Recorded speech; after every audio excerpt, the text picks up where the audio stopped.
So we're back again. We're going to talk a little bit about how to inspect a cooling system, and I'm going to try and keep it to things that you can do at home with a basic set of tools. And I'll talk a little bit about what we would do in a shop, but mostly I'll try and do it so that you can do it at home. Okay. So we talked in the last lesson about a pressurized cooling system. And so one of the biggest problems with cooling systems is that they lose that pressure. Now, how do they lose that pressure? Well, for pressure to build up, it means it has to be a sealed system. So the rad cap sits down in here and gets threaded on, and it's got an O-ring and a special little seal in here. You saw it easier on the other one in the last video that seals it. Okay, that's the only place that coolant can ever leave here, and only if it reaches above 15 psi. So if we have a leak in the system, if we have a clamp that's a little bit loose or getting some crud in it, and coolant can get out here, so can pressure, okay? So any leak in the system means that A, you're losing coolant and you're gonna get low coolant, and if we have low coolant, we have airspace in there, and we just circulate coolant on the bottom, and then that top airspace isn't getting cooling at all, and that's extremely damaging to an engine. That top space would be so hot, the metal would start to get blue and score, and you can seize your engine. Okay, I had a tractor one time I did an overhaul on, and it was actually full of coolant, but it was really sludgy, gross. I think it was just like water that was in there. But the bottom half of the cylinders, where the coolant jacket where it circulates through, was all full of crud. And it was quite interesting when I took that engine apart, you could see a definitive line inside the cylinder. The whole bottom half was just blue and scored and damaged, and the top half wasn't, where the water was still circulating. So anytime we don't have coolant or water circulating, we risk damaging that engine severely. Okay. So we want to check for leaks, and that's pretty hard to do because we have a number of spots where things can leak. So how do we check for leaks? Well, we look for signs of leaks. So first off, if you're underneath an engine, if you can get up underneath, you can get some different angles. Basically, you're going to be popping the hood and trying to get in there with a flashlight and look all over the place, okay? So coolant, what does it look like when it leaks? Well, after it dries, it kind of forms sort of a cruddy, crusty looking thing. You can see a little bit around here. If we zoom in a little bit, you can see a little bit of that crud kind of in there, and that's what we want to look for. It's hard to see because it's not too bad, but if it was leaking there, it would start to build up and you'd get lots of crud, and it might drip down and start burning on the exhaust. So if we can get sort of sees the symptoms of burnt coolant, we can often see that, oh, there's a leak there. Now, the thing with cooling system leaks is, unlike an oil system that's pressurized all the time, your oil pump, generally speaking, if there's an oil leak, it's just going to leak all the time because there's always pressure. Coolant often leaks when it's pressurized. So you'll get some leaks that they don't leak at all until we get maybe 14 psi, and then they leak a bit. So we need to look for the signs of leaking as much as looking for the actual coolant dripping out. So either or. So where's some good spots for leaks? Okay, well, any place where we have sort of a hose attaching to a component. So this would be what we call our upper rad hose. So we want to check for leaks here and here. Okay, signs of leaks in there. Any gasket surface where parts are together. So we have a thermostat housing there. You've got a gasket in there. The head gaskets, right? So down in here where the heads bolt onto the engine. That's all spots where the gasket seals so the coolant can go through the engine. So any sort of mating surfaces, you sometimes see bubbling and things like that, and you're looking for signs of coolant leakage. Okay. This overflow tube here, we've got all of these little hoses and things like that, and we've got all these spots where potentially we could have leakage. And you can see a little bit of sort of crud there again, so that might be a sign of a little bit of a leak. Okay, the overflow tank coming up into here, just all these different hoses. Okay? Now, like I said, sometimes this thing leaks only when there's pressure. So in a shop, typically what we'll do is this system's nice and cold, okay? I can take off the cap safely because it's cold. Talk about that a little bit more in a second. but I can take all this stuff off because it's cold, and we have a tool called a pressure tester, what we'll put in here, and we pump it up and we simulate the pressure that builds up naturally with heat without it being hot. So that's what's really cool, is we can put pressure on the system and see if it holds this 15 psi.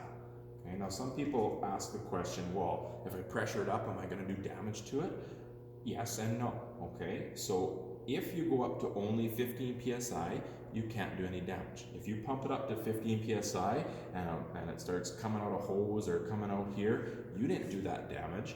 That system is supposed to be able to hold this. Now, if we pump this thing way up to like 20, 30, 40 psi and we blow a gasket or pop a hose or something, then that would be a damage that we cause. So it's just very important to pressure test up to that cap. Okay? And then we can simulate that pressure and usually find the leak. Now sometimes that doesn't work, because sometimes it's maybe a crack in a rad or things like that, and it depends how the metal expands and contracts. So sometimes a crack, if this is a crack, sometimes when metal gets hot, it'll open up like this and leak worse, and sometimes depending how the metal moves, it might actually close up and seal off when it's hot. So depending how metal moves, sometimes it has to be hot for it to leak, and those are tricky ones to find. Now, so at home, you can look for all these signs of leaks. If you have coolant that seems to be going down all the time, you can look for all the signs of leakage, but you can also pressurize it yourself. Simply go for a drive, warm up your vehicle, and the rad cap's obviously going to be back on. I didn't thread this on properly because the threads are a little messed up, but so you thread that on properly. You go for a drive like normal, you pop the hood, the engine's hot. When that engine's hot, it's built up its own pressure, right? So now we can take and look for leaks with the pressurized system, right? So the advantages is that it's warm and maybe cracks are expanding and contracting differently, so you might find a leak easier. The disadvantage is that it's warm, and if we actually wanted to do work, or I found that it's leaking here, I'd have to let it cool down before I could open up this system, okay? So let's talk a little bit about that right now, why that's important. So if this system's hot, it's built up pressure, all that pressure is held in by this rad cap, holding those molecules together so they can't change state. Let's say that this coolant is at 140 degrees Celsius, right? If I take this cap off when it's hot and I remove that one thing that's holding that pressure in, or I take this off, or I take this off, I take off anything that removes the containment of pressure, I instantly lose all that pressure. And you have to think that coolant is at 140. And so as soon as that pressure is gone, now the boiling point is 100. So this coolant in here instantaneously boils. So it's already 40 degrees above its boiling point. So as soon as you take this off, the whole system just turns into a gas and starts shooting steam up like crazy, which is even hotter than the steam that comes off of a boiling pot because it's already at 140, right? So it's extremely dangerous. Now, a good rule of thumb, if you can hold your hand on here or hold your hand on here and here, and it's fairly, lukewarm and it doesn't, burn you to hold your hand there, or you don't feel like you have to pull away, usually it's not too bad to open. Okay, and we can start to open it if we hear hissing, right? We got a lot of threads to go through, right? So if we just crack it a little bit and hear hissing and starting to boil, it's too hot, just close it up, okay? You can do it with a rag or a glove or something like that if you're concerned as well, but typically just let it cool off a little bit further before you would open up your system and do your work, okay? So other places of leaks, the radiator. So if we get in here, we can see that we've got a radiator tank right here, okay? And that radiator tank is a separate piece of metal from the radiator core, which is right here. It's hard to see because there's not much of it with the fan shroud in the way. But yeah, so a lot of times this seal in here will leak, and you'll get leaking kind of dripping down in here, down in the bottom, down in the bottom of the rad. You'll see it pooling and puddling in there.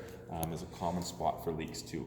The rad itself is all these little fins and and tubes. The fins don't hold coolant, but the tubes do, but you can see the fins, and the coolant will drip down into those. Okay, so those tubes go all the way across here. So you gotta try and get in here with a light and look all down and see if you can see any signs or symptoms of leakage in there. Okay. Yeah, so that's pretty much it for checking for leaks. So what else do we check for? Hoses. There's lots of hoses in cooling systems. Okay, so a hose, whether it's a rad hose or this little bypass hose here, there's heater core hoses, which we'll talk about in a different lesson. But all these hoses are something that you want to inspect. So you got your upper rad hose, your lower rad hose, your hoses going to your overflow tank, any bypass hoses, just try and follow the path of coolant, okay? And then your overflow hoses look like this. Okay, so those same two coolant tubes would have two hoses coming out, and in your vehicle, there'd be two hoses about 5/8 or 3/4, and they go to your firewall. That's the back piece right before your cab. And you'll see two of them going side by side. That goes to your heater core. And sometimes they're long and they root around. So those are ones to check as well. Okay. So what do we look for in a hose? Well, a hose should be like a good toned muscle. Okay, so it should be not soft and flabby, but it shouldn't be like rock hard either. Okay, so it should have some resistance to it, but it shouldn't feel mushy. So what can happen is the outside can look fine, the hose is about that thick, but the inside starts to get cracked and deteriorated. So when you push on it, it just feels like a soft, kind of mushy, partly filled balloon, water balloon, and you don't feel that pliability and that sort of firmness of the rubber. Okay, so you want to feel for that, see if there's any sort of soft spots.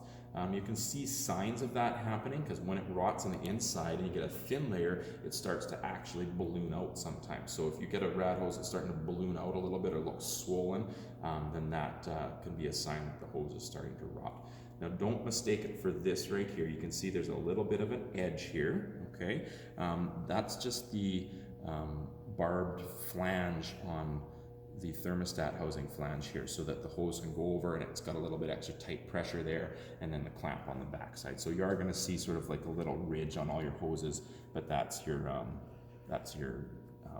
flange on your either your rad neck or your thermostat housing. Okay, so yeah, so feeling all those hoses, and we also don't want them to be brittle.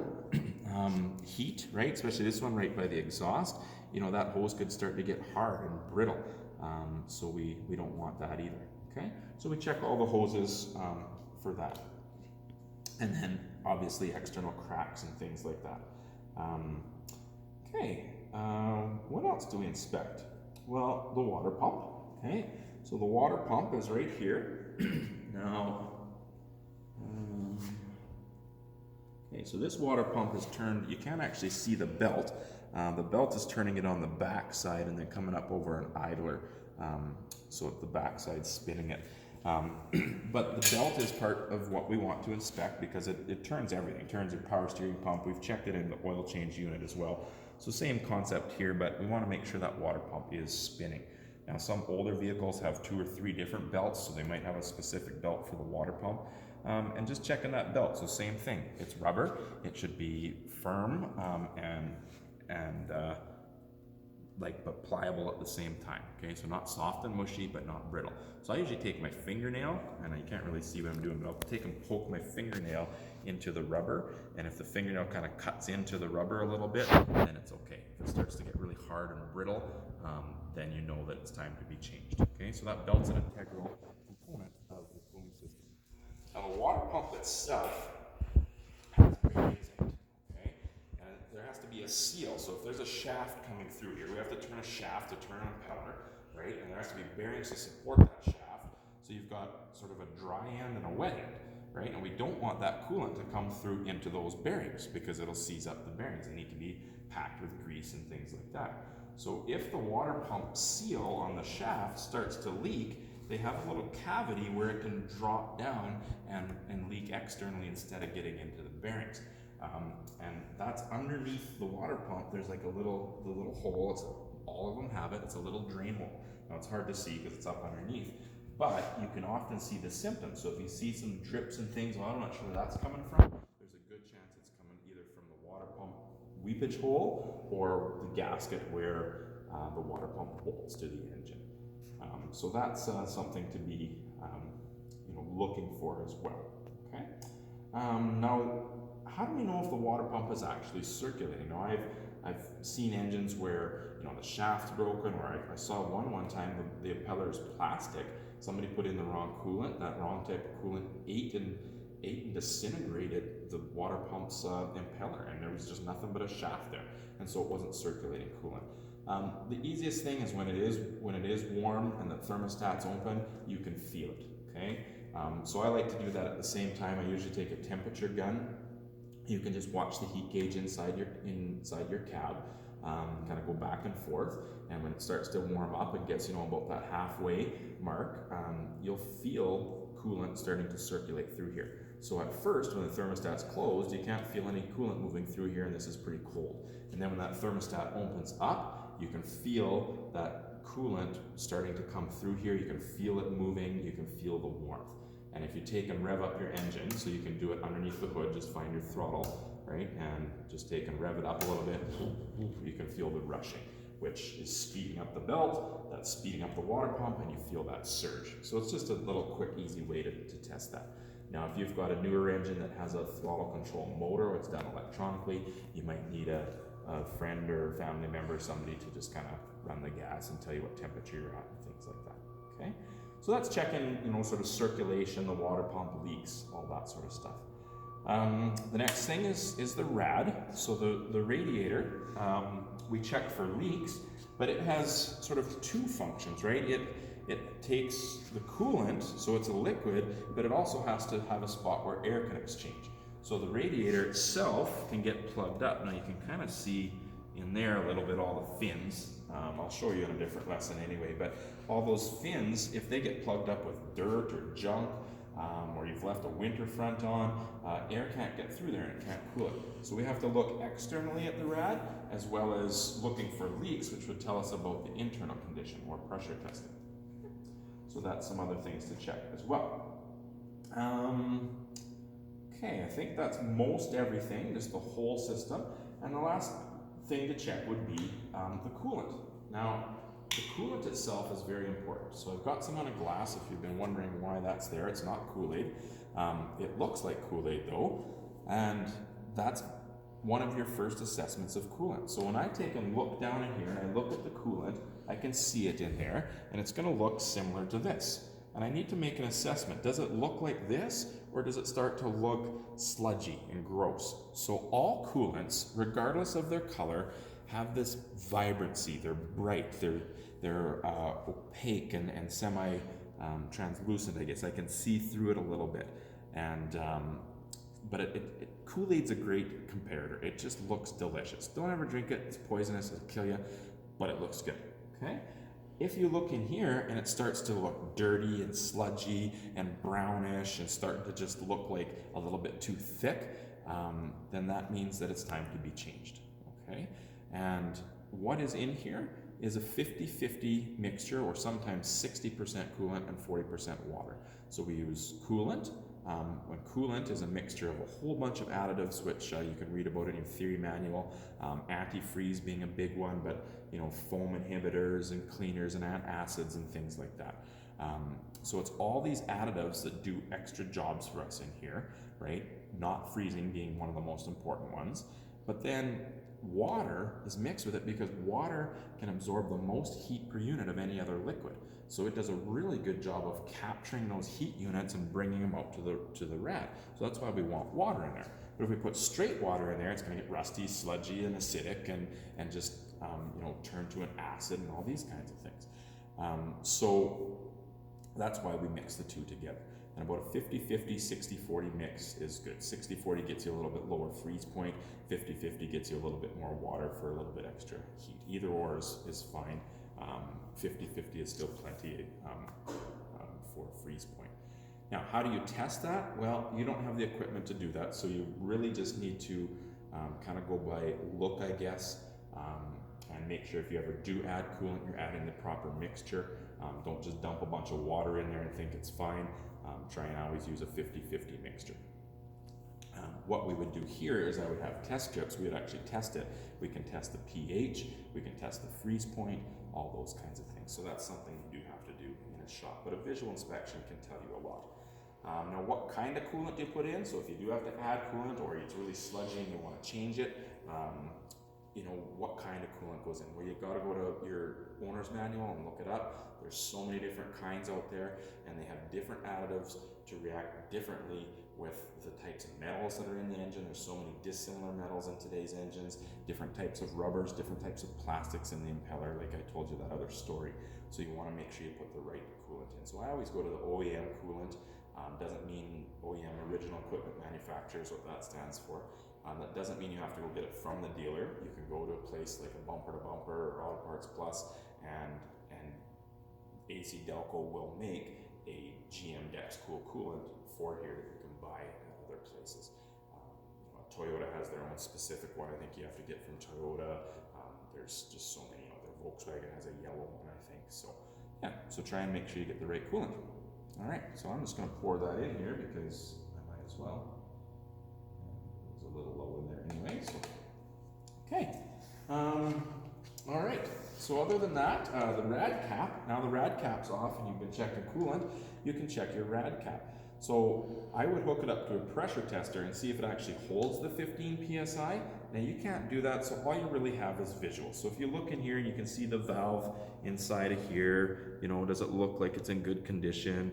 You can kind of push on it with your hand a little bit. I don't know if you can see that little hole there, but you can feel it. So you kind of get an idea of, you know, okay, it does take some pressure. The spring's not at least broken. What's the O-ring look like, right? Because if that O-ring is shot and it can't hold the pressure in it, and it just comes around the O-ring and goes around these threads, then this spring becomes useless and it's just not holding pressure at all. So we got to make sure that that seal's good on this style of a rad cap. It's this seal right here. You can see this one's getting old and cracked and wouldn't have been sealing anymore, okay? And then what's that spring feel like? Is it feel hard, okay? And if you are concerned that, hey, you know, my coolant's going down, but I don't have a leak and I'm not too sure what's going on, very likely the rad cap is just opening too soon and it's just spitting it out on the ground and you don't ever see it, okay? So if you've pressure tested, you've got it hot, you can't find a leak, you keep adding coolant, trying a new rad cap, they're not too expensive, you know, like 13, 14 bucks. It's a good component to change every now and then anyway. Sometimes will capture that leak for you, okay? All right, so I think that's pretty much it for things to inspect on the cooling system, and this is something that you can do at home. So as a practical task for the cooling system unit, go home, well, you're already at home, but a vehicle that you have access to, and just start going through and inspecting some of these things. And you can, you know, take a little pictures or videos of maybe some things you find that are concerned, and we can communicate back and forth in that regard.